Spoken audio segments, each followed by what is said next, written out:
Hello, we are learning Daf Tzadik Zayin of Torah Ohr Megillas Esther, Bir al Hanal, the explanation to the mimer of the Kibel HaYehudim. So we're talking about Avraham Avinu and his avodas Hashem in Torah mitzvahs. That what his job was he was actually drawing down the light of sobeb, of this, I guess, beyond worldly, transcendent light, through his Torah mitzvahs that he did, even though it was prior to Matan Torah. And the idea behind this was specifically through his avodah of halech v'naseh, the fact that he traveled around physically, but spiritually that means that he was involved in the avodah of Retsoo ושוב, of constantly running to Hashem and then returning, which caused this hamshacha from beyond Seder Shtalshelus. And it would be impossible for him to do this avodah without Retsoo ושוב, without this idea of, I guess, yearning and running spiritually towards godliness, and then returning and coming back down here practically. Because that was Avraham Avinu's avodah. His avodah was serving Hashem with love and drawing down this level of sobeb, specifically through his boinenus, through meditation and contemplation, which is through Retsoo ושוב. And the soul is not able to tolerate such a great love unless you do it through a manner of Retsoo ושוב, specifically through running and cleaving to Hashem and then returning. Because if he only ran, I guess, only cleaved to Hashem, and then his soul would leave his body and wouldn't be able to draw it down back here. So that's why he had to have this, I guess, this Retsoo and shuv, I guess, running and returning. However, we have to understand that why does it sometimes we speak of Avraham Avinu's Torah mitzvahs and in a negative sense, because he was before the Sinai experience. So therefore, he did not have the opportunity to do Torah mitzvahs after the Torah was given. So the way we can understand, I guess, the positive and negative elements of or I guess the advantage and disadvantage of Avraham Avinu's avodas Hashem in his Torah mitzvahs, by understanding the concept of na'sa wnishma. Na'sa wnishma means we will do, but the Jewish people said by Har Sinai, we will do, and then we will understand. So what does it mean that we will do? It means that the doing the mitzvahs means creating kelim, creating vessels, specifically through the 248 through the 248 positive mitzvahs, the positive precepts, which correspond to the 248 limbs of the king.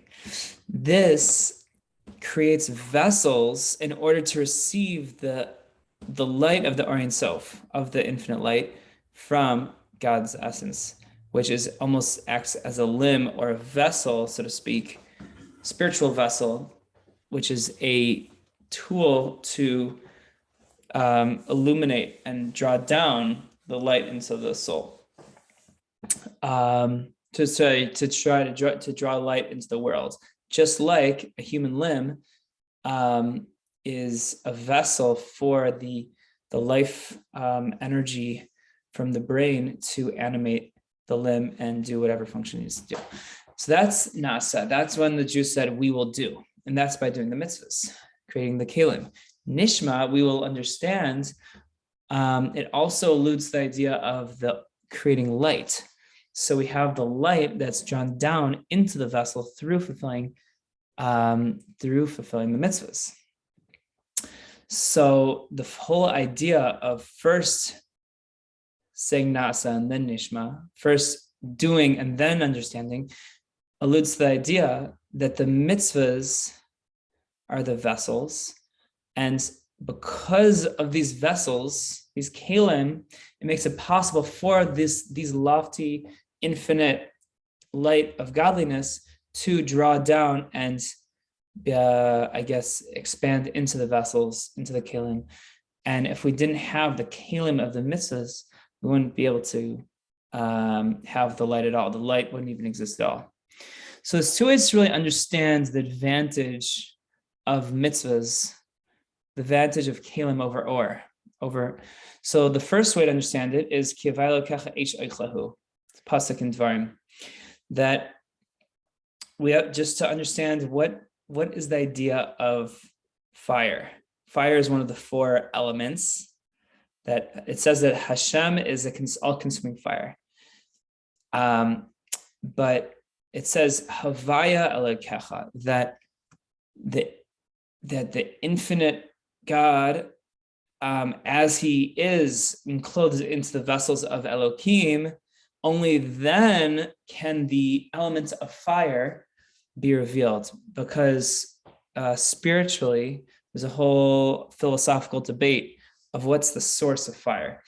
But the Alter Rebbe explains here that the source of fire is really comes from the element of fire. It's called Yesod Ha'esh. Elemental fire is not actual fire. It's actually darkness.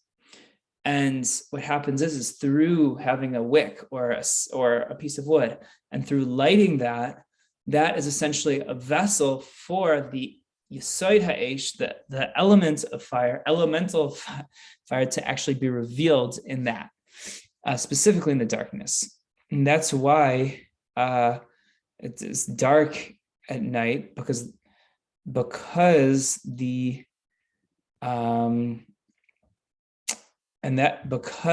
it gives a possibility for the light of the Yesod Ha'esh to illuminate, the element of fire to illuminate the darkness. So that is the idea that the element of fire is actually not fire in of itself. It's just the source of practical fire. So to speak, I guess the Ohr, as it's drawn down into the keli, which would be the wick. So we see that what is caused, that it's drawn down, the fire is drawn down from its source. So we don't actually see the Eish HaYesodi, this elemental fire. All we see on a practical level is the expression of the fire in the wick, which is the light as it is revealed in the keli, in the vessel that holds the light, and as it reveals itself down here. So that is all the analogy for understanding godliness and how God expresses himself in vessel. God's infinite light expresses himself in vessels and kelim. So we have the world of Atzilus, which is Hashem is the ultimate emanator, which is the infinite light, but there's no expression in and of itself, but only with the kelim. What are the kelim of Hashem? That would be the 10 sfirot, the 10 spheres, which would be Chachma, Bina, Chesed, Gvur, Tiferes, etc., that act as vessels to channel and express the infinite light of Hashem, the Or Ein Sof, Baruch Hu. So as we move on to the next column, the second column of the daf, that we know that the mitzvahs are called the 248 limbs of the king. So here the Alter Rebbe makes an interesting calculation on how to get to the number 248. So basically we have 9 times 9. Where do we get 9? So 9 times 9 is because each of the spheres, there's 10 spheres, but really each sphera has included in it 9, right? So presumably my understanding of this calculation is if you, without the, if you don't include the actual sphera itself, so you would have Chachma Sheba Bina, or Bina Sheba Chachma, das shebechachma. So you have 9 of the sfirot within each of the 9 sfirot of the 9 spheres. I presume this is not including malchus. That would be my guess to understand this properly. It would be 9 times 9, which equals 81. And so you have essentially 81 kalim. So even though we said that we have, the spheres are the kalim, but there's really 81 sub-kalim when you take the keli within the keli, the vessel within the vessel. And then within each of these 81 vessels, there is actually, just if you think about any typical vessel, you have the inside surface of the vessel, you have the outside surface of the vessel, and then you have the material of the vessel itself. So that's really 3 components to every single vessel, every keli. So really it's 81 times 3, which ends up being 243. And then what happens is there's also hey chasadim, there's 5 expressions of kindness that act as a means to expand the kalim, maybe provide some elasticity to the kalim to make the kalim receive even more light. So when you take 243, which is 9 times 9 times 3, then you add the 5 chasadim, then you end up with 248, which are the 248 positive mitzvahs. This is all brought down in the Rizal, which you could look in further to understand more. And this is the explanation of na'asa. So the na'asa we will do is doing these 248 positive mitzvahs, which are creating 248 different unique vessels. For example, tzedakah, acts of kindness. And essentially, when we do a mitzvah, we're essentially fixing a vessel. So it's kind of like, I guess, the true concept of tikkun olam, in a certain sense, is tikkun hakli, fixing these vessels, which are these 248 positive mitzvahs.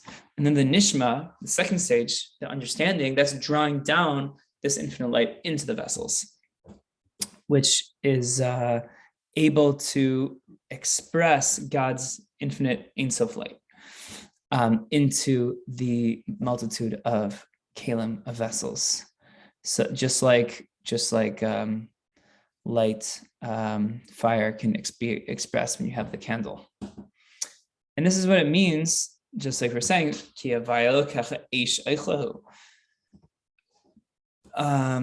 just like we were said earlier, all this time. So this also explains the concept of loy am haaretz chassid, that an ignoramus, meaning a person that does not know does not learn Torah or do mitzvahs, can never be a chassid. So there's a simple understanding of what that means, but then the deeper Hasidic interpretation that Alter Rebbe is bringing here is that Am Haaretz is not being an Am Haaretz is the idea of the keli, of lack of keli, and so when you learn Torah and do mitzvahs, you create the keli. But if you don't have the kelim, you can't become a chassid, meaning you can't draw down the chesed, which is the kindness, which is the light, the infinite light of God, into the Torah and mitzvahs, because you don't have the vessel, you don't have the keli. So if you don't have the keli, then the Ohr doesn't exist either. The Ohr of the chesed, the light of the kindness, does not exist either. This is what it means. Ein oid keli v'yamoid hashamen. That if you have more kalim, that basically essentially the more kalim you have, the more vessels you have, the more oil or the more light you can actually contain. So that you see a direct corresponding relationship between the light, the light you can express, and the vessels that you create. So the more vessels we create, the more light we can express. So that's the first way of understanding the advantage of kalim over or, the advantage of vessels over light. The second way of understanding vessels over light is the idea, which is basically the second way of understanding na'asa ňnשמעף, is the whole idea, and also the same, which is also connected to the same idea of v'lo am ha'aretz chassid, that ignoramus cannot be chassid, is that the source of the kalim, the source of the vessel, is actually even higher than the source of the light. So therefore, really, even though you would think that a light, if you're saying what is greater, light or vessels, what is greater, or a keli? Obviously, you'd think the or is greater, but really the keli is greater in the sense that its source is greater. So therefore, only through the keli you can actually reveal the or. And it's known, so from connecting this idea of the shvirsa kelim of tohu, that when that I guess there's this constant breaking of vessels in the world of tohu, because there's just so much infinite light that the vessels cannot contain it. So there's these shattering of 288 sparks, which are greater, which are way beyond the world of tikkun. And then what happens is mankind gets, that's how mankind essentially gets our sustenance from the lower life forms of this world. We get our life force from inanimate objects, the earth, the plant's life, animal kingdom, because the reason why that is specifically because the source of these lower life forms is from tohu, which is way higher than the source of us humankind, which is only in tikkun. And so therefore, because their source is higher, when it is able to fall down lower, as the expression goes, is the taller the apple is from the tree, the further it's gonna theoretically at least roll away from the tree. So now behold, all the practical mitzvahs, they're all done. It's in order to, I guess, rectify this shvirsa kelim, this breaking of the vessels, and to elevate them and to refine the physical world. For example, when we take trumas and maasros from our crops, that's refining the vegetative world, and rectifying that broken vessels in the world of tohu. From the plant kingdom, korbanos, sacrifices, animal sacrifices, will be refining the animal kingdom and the sparks that fell and broke from there, and we're creating and fixing those vessels. Also, even davening in Torah study, this physical speech, and so when we speak and use our energy towards davening and Torah study, we receive that davening and Torah study specifically from the food that we ate prior, so we are able to refine and elevate the entire, world through the mitzvahs that we do and through the kelim that we build. Therefore, all this is the idea of fixing the vessels that were broken and the 288 sparks, as we discussed earlier. In order for it to be included in the 248 limbs of the king, which corresponds to the level of Zah, which is Hashem's emotions, which comes from the world of tikkun. And through this, we draw down the lights into Zah, and these lights come from the world of tikkun. specifically. So, so even though this light and vessel combination is only from the world of tikkun, not from tohu, it's a lower world, so to speak, but it's actually able to express the light as opposed to the world of tohu, which there was no proper vessel to contain the light, so there's really no way to express the light. And if that's the case, then the source of the kelim are actually from tohu. So that is why the vessels are really higher than the light, because the light, the Ohr, is only, the source of the light is only from tikkun, the world of tikkun, and not from the world of tohu, but the source of the vessels are from tohu. But it's only the fact that it descended down here to be kelim, therefore specifically through the kelim is able to draw down and reveal the light. Just like food animates, causes a person, gives person energy to enliven a person, because it's from his source, because he's basically the person who's eating the food, he's tapping into the source of the food, which is even higher than him, which is able to give him the energy he needs to serve Hashem. And this is the whole idea that Avraham Avinu fulfilled the entire Torah, meaning to say that he drew down this great light that was drawn down through the mitzvahs and through his avodah of Brtzoo ושוב. However, the kelim that he built through all these mitzvahs, they weren't able to be like permanent vessels, permanent kelim, I guess, for all eternity, because he still was pre-Sinai.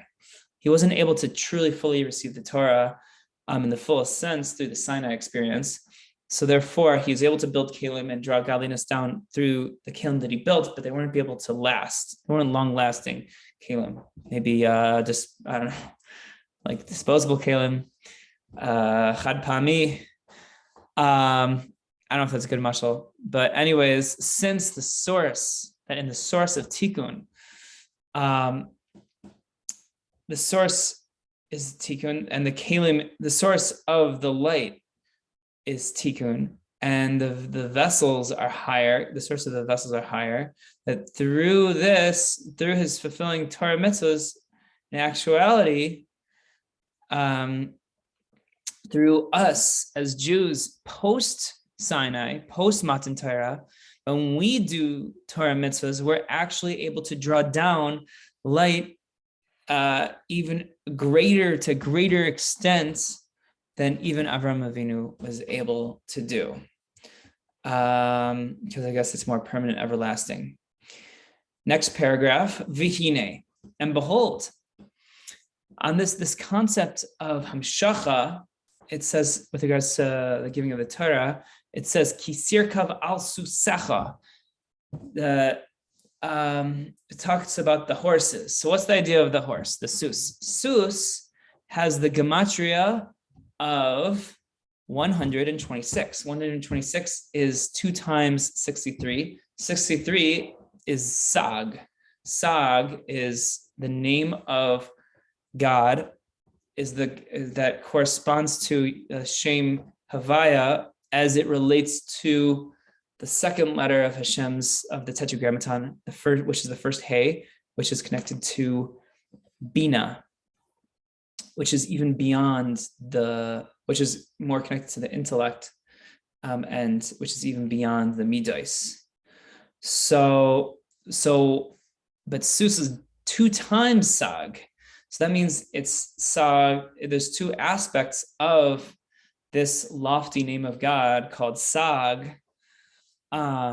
There's 2 aspects. There's milmata l'mayla, from below to above, and milmayla l'mata, from above to below. So from the below to above, the whole concept is that, I guess similar to the idea of Shabbos, we have this elevation of worlds on Shabbos, that during the week, there is these vessels descend into Zer Anpin, the I guess God's emotive expression, and his malchus, and through that it kind of there's these unions that go into the lower worlds as well, in order to gather all these sparks and refine these sparks during the week. And once we have these sparks refined during the week, on Shabbos we have this elevation of Zun, of God's Za and Malchus, of his emotional expression and his kingship. And when we have this elevation of Zun, it happens on Shabbos, and specifically through all the work and the refining of the sparks we do during the week. And that elevation caused it to go back up to its source, but the source of Malchus is way higher than Za, than the source of Za, even on the level of Ma. Ma is another one of Hashem's expressions of the name of the tetragrammaton Yud Kei Vav Kei, but it is only the emotional expression, which is connected to the third letter of the tetragrammaton, the Vav of Hashem's name, Yud Kei Vav Kei.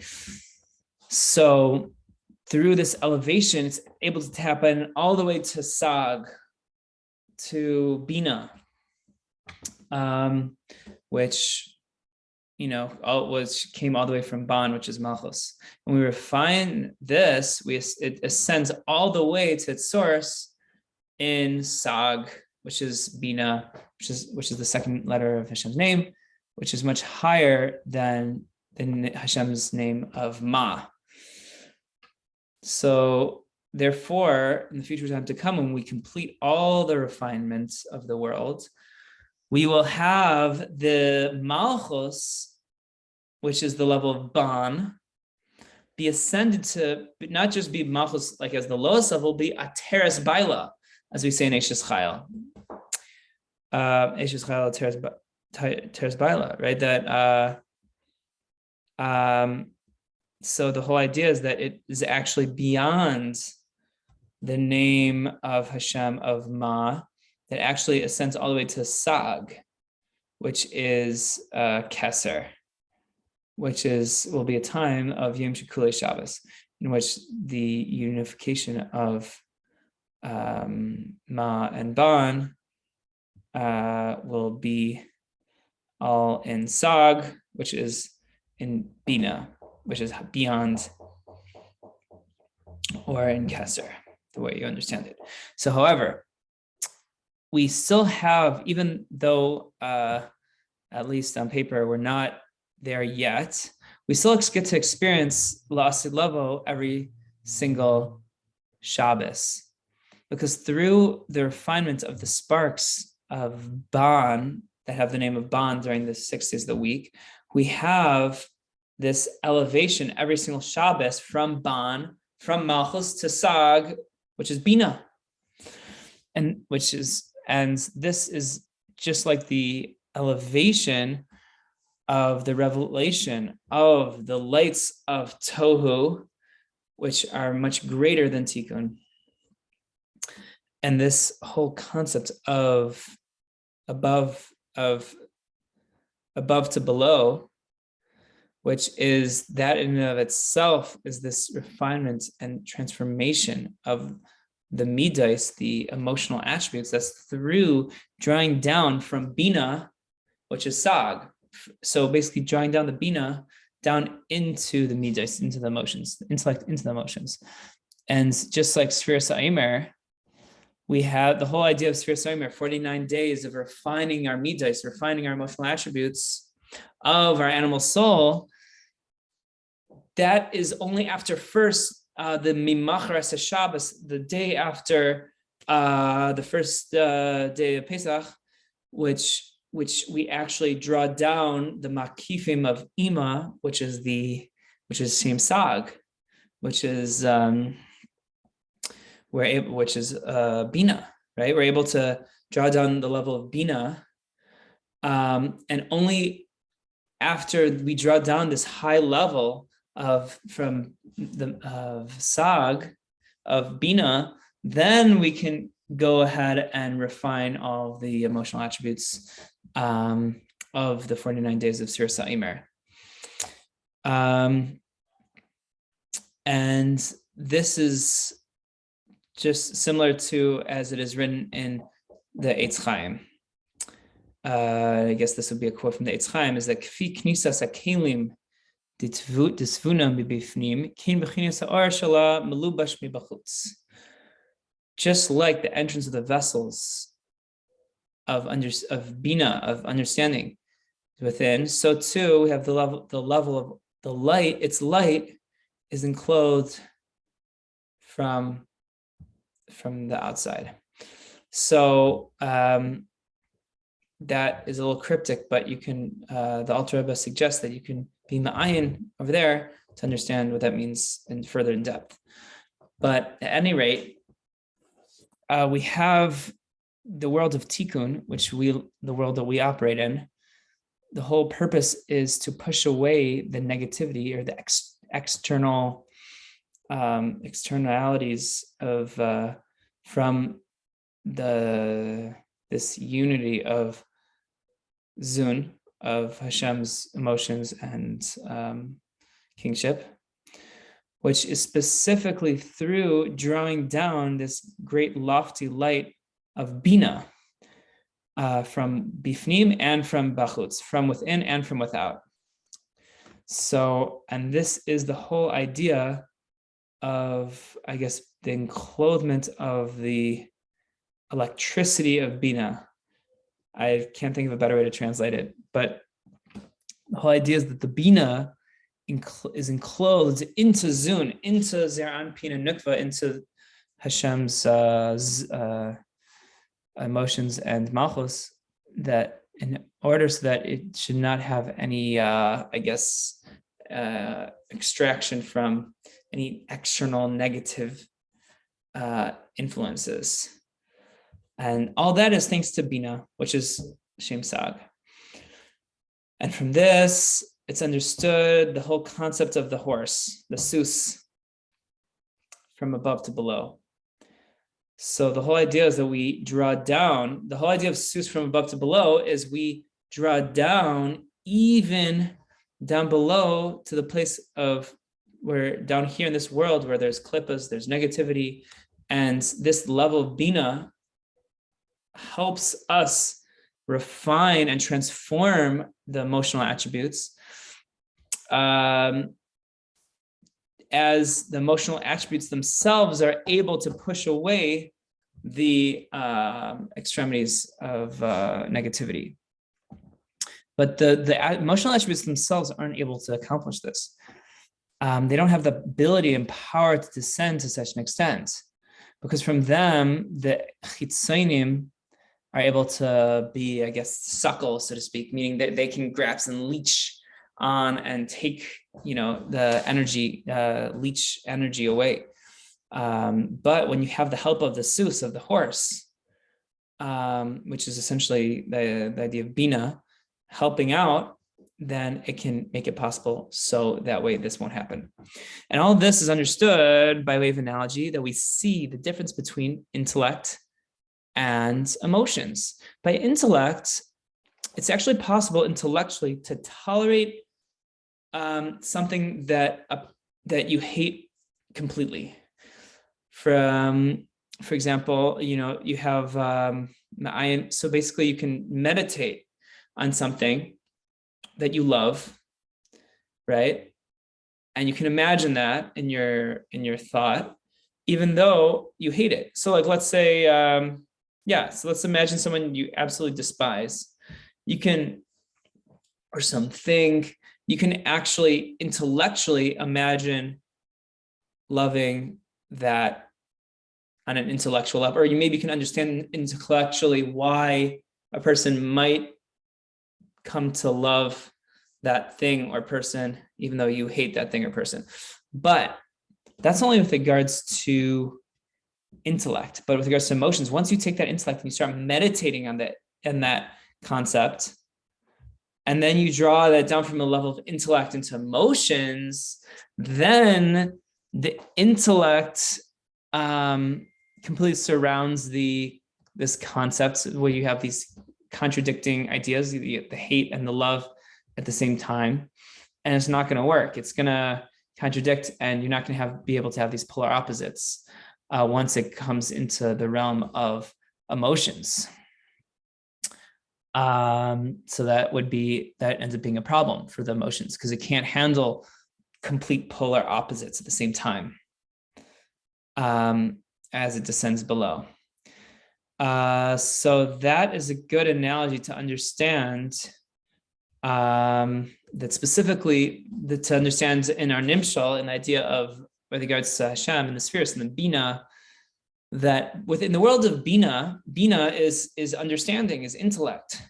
So from the level of bina, we're able to draw down here below, I guess, godly light and energy that's able to come in the place of klippas of negativity. It's able to enter. It's almost like, I don't know, maybe like I'm just trying to think of a good analogy, maybe like a spy or some kind. It's able to come into the negativity and fix it because it's able to get its hands dirty, so to speak, because its intellect is able to tolerate the opposite to the extent that it can work and fix it and get rid of it, and make sure that no destruction comes. Because Hashem knows the ways of the wicked, and on an intellectual level, from the level of bina, just like he understands the ways of the righteous, the tzaddikim. But once you get to emotional level, it's not going to work. You're not going to be able to have this idea of both the love and the hate. The righteous and the wicked are not going to be able to tolerate and be in the same space. And through this descent, I'm skipping the parentheses. Now, through this descent of this level of sus, of horse, from above to below, which is the idea of drawing down bina into the emotions, the intellect into the emotions, to descend and to refine the emotions, we can actually transform darkness into light through the 6 days of the week, of the work week, which is the whole idea of machshava toiva kadosh baruch hu mitzarfa l'maisa. One good thought, Hashem considers it and he makes it like an action. That through this, lefi erech, it causes an elevation from below to above on Shabbos. So you see that duality of above to below, causing an effect from a below to above, and which is all connects back to the sus, to the horse, to the 2 times sag. Now this is what is written, that the aim revetes al frichem. Okay, this is a very interesting concept in the Hasidic explanation of the mitzvah of chasing away the mother bird. Here the Alter Rebbe explains that the mother bird sitting on her eggs, that actually is an allusion to the Lamaila Lamata process of the Imailah, which is Bina, coming down into the emotions. Essentially, this mitzvah is all one big mashal for understanding the concept that we just explained. And then the mitzvah continues to say that im rachatz, the Alter im ela aim, that through that it says tishalach aim, you should send away the mother bird. So through this milmat from the above to below process of sag, of bina coming down into the emotions, then you have the ability to send away the mother bird and elevate the emotions and be able to take the good from the bad and actually take the eggs, which I guess alludes to Torah mitzvahs, which is the revelation from below, just like it is above. And that's why it says by the giving of the Torah, ki sirkav al susecha, the mitzvahs are enclosed in physical things that are from klipas noiga, that it all comes from klipas noiga, from intermediate physicality. That, as we explained earlier, that in them we need to have this refinement of the physical world, of this intermediate parav world, and this is all through with the help of the horse, because a horse can take someone from above to below, and through this it can also cause the elevation from below to above. And I am going to go ahead and skip this parentheses.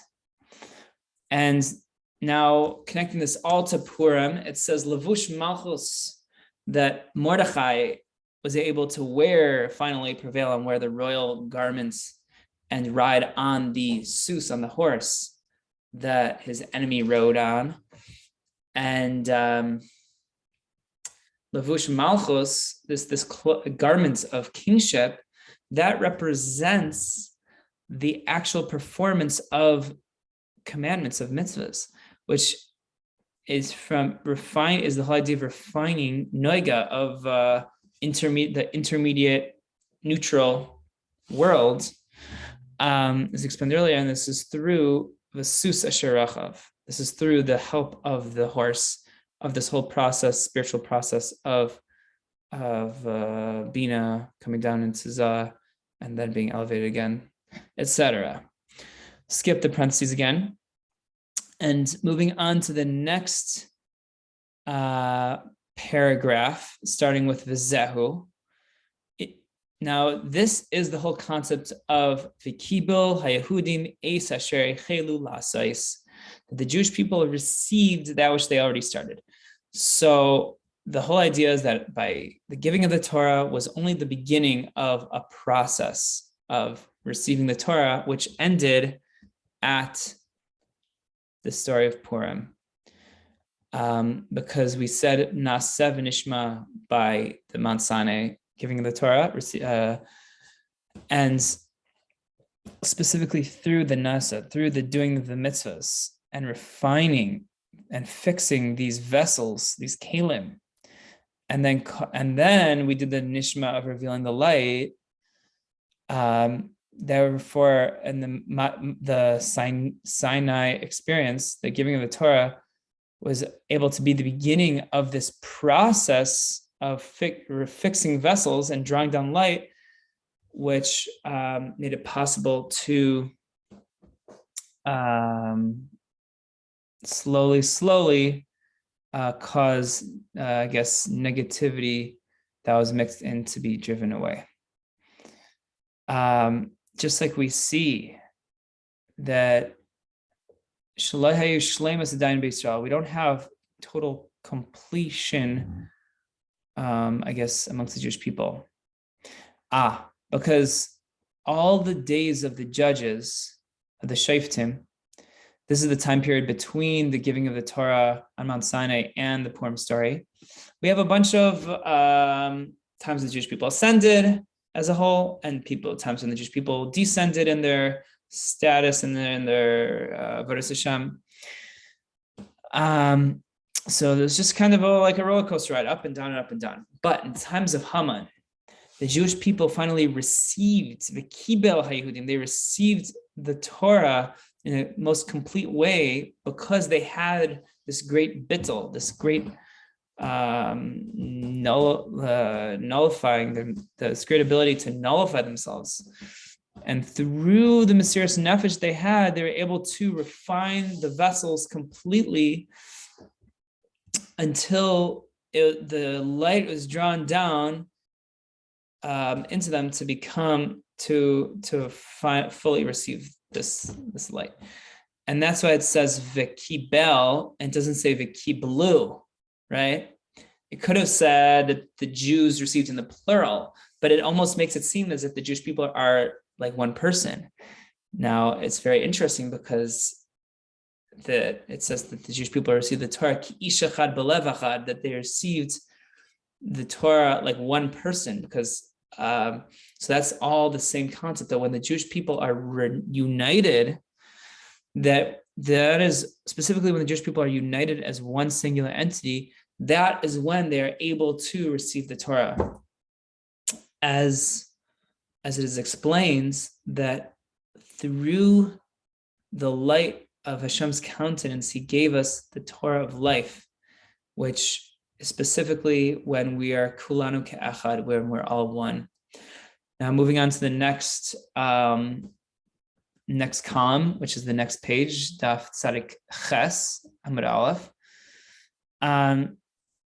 because there's no hislabshus, there's no enclothement and revelation of the light of the infinite or Ein Sof that is truly one, but rather in place of this oneness and this kalus and this interinclusivity, the Jewish people are able to become one. They're able to be united within their multiplicity. And therefore, so that is essentially what was happening by the Sinai experience of receiving the Torah. They were one, but there's also a sense of multiplicity. But by Purim, they completed this receiving process, that they were literally one. They were literally like one person. And how does the Jewish people reach such a level? And the answer is as follows. Because the whole idea of separation and divisiveness and division, that is all on the spiritual planes of Cahnman lower. From wisdom and lower, there exists even the concept of hischalkus, of madregas, of different levels and hierarchies, etc. Now, it's like it says in Eshes Chayil, it says Noida Basharim Baila, that her husband is known in the gates, meaning there's all these different levels. Because everyone can understand Hashem, the husband of the Jewish people, which is Hashem, according to different gates, different portals of understanding Hashem. There's different levels according to each individual Jew's capacity to understand and appreciate Hashem. They're able to reach that appreciation depending on what level they are at. And that's all from the emotions that come down from intellect, right? Because intellect is not equal by any person, and also emotions aren't equal. So there's always going to be multiplicity and hierarchy in levels, varying degrees of levels of knowledge. That's why we have in the Gemara all sorts of machlekes. For example, we have Hillel and Shammai disagreeing. Their academies always disagreeing. And we have one rabbi saying this is kosher, one saying this is not kosher, or whatever it may be, because this is all from the level of intellect, right? But but that's only on the level of intellect. That's when you have all the varying degrees of levels. But when you get to the level that's beyond intellect, so that would be Re'usa Deliba, which is, I guess, the level of Ratzon, of will. This is higher than intellect. So once you reach a level that's higher than intellect, we're able to transcend our differences amongst the Jewish people, and we're able to collectively have a Mesiras Nefesh, just like in the times of Haman, which explains why the Jewish community is able to unite specifically when there's an existential threat that is beyond comprehension. Because it's not about what you know or what you don't know, what you feel, what you don't feel. It's all about uniting on a level that's beyond intellect and cleaving to God and doing his simple will that's higher than intellect. And when we all do Hashem's will, that is the ultimate equalizer amongst the Jewish people, because we all can fulfill Shulchan Aruch and fulfill just the basic mitzvahs, and that makes no individual Jew any better than anyone else. So that makes it possible for us to really feel the ki'ish echad b'lev echad, that we're all really one people. And we can tap into that and really feel completely one. And that's why it says v'kibil haYehudim in the singular and not in the plural, because the Jewish people are able to unite on this higher level of connecting to Hashem's will, which is beyond intellect. So this is the whole idea. Not only does it say v'kibel haYehudim in the singular, but the next word, haYehudim. Why are the Jewish people called Yehudim? The idea of Yehudim is actually also the idea of beyond intellect, because Yehudim comes from Haidah, to acknowledge Hashem. Just like we say at the beginning of the day, Maida ani lefanecha, which is acknowledging Hashem on a level that's beyond intellect. Like we say in, I want to say, in davening, we say, L'cha toiv l'haydais l'shimcha na'el l'zamer. To you, Hashem, to your essence, which is beyond intellect, l'haydais, I'm going to acknowledge you on a level that's beyond intellect. But l'shimcha, which is only your name, which is an expression of you that's lower than intellect, now l'zamer, I can sing praise, I can make music to praise, which zemer is the idea of engaging the emotions, which emotions are a product of intellect.